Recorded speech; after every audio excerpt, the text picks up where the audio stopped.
सर्वाधिक अन्नदाता किसान उत्तर प्रदेश के अंदर निवास कर रहा है। उन अन्नदाता किसानों की समृद्धि में आज संसद में प्रस्तुत आम बजट बड़ी भूमिका का निर्वहन करने वाला है।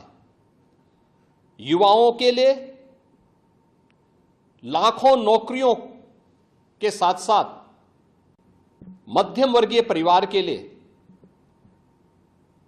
प्रत्यक्ष कर यानी इनकम टैक्स में जो नए टैक्स स्लैब की घोषणा हुई है, ये सभी अभिनंदनीय है, स्वागत योग्य है। इस पूरे बजट को अगर मैं कह सकता हूं कि यह बजट भारत को $5 ट्रिलियन की इकोनॉमी में बदलने के संकल्प के साथ ही दुनिया के ग्रोथ इंजन के रूप में भारत की भूमिका को और विकसित भारत की संकल्पना को साकार करने का एक आर्थिक दस्तावेज के रूप में यह देश की संसद में प्रस्तुत किया गया है। इस 140 करोड़ जनता जनार्दन के लिए समर्पित उनकी आशा, उनकी आकांक्षा और अमृतकाल के संकल्पों को पूरा करने वाले इस बजट के लिए मैं आदरणीय प्रधानमंत्री जी के प्रति आभार व्यक्त करता हूं। माननीय केंद्रीय वित्त मंत्री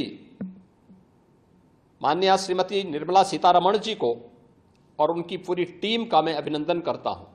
मध्यम वर्ग को राहत देने के लिए इस आम बजट में जो उपाय किए गए उसको लेकर क्या कहना है? देखिए, मध्यम वर्गीय परिवार में टैक्स के बारे में सबसे बड़ी छूट आज उपलब्ध हुई है और ये लंबे वर्ष समय से ये मांग चली आ रही थी। 3 लाख तक के प्रत्यक्ष कर यानी इनकम टैक्स में कोई भी टैक्स नहीं लगेगा। इसके साथ साथ अन्य जो स्लैब भी दिए गए हैं वे काफी राहत भरे हैं।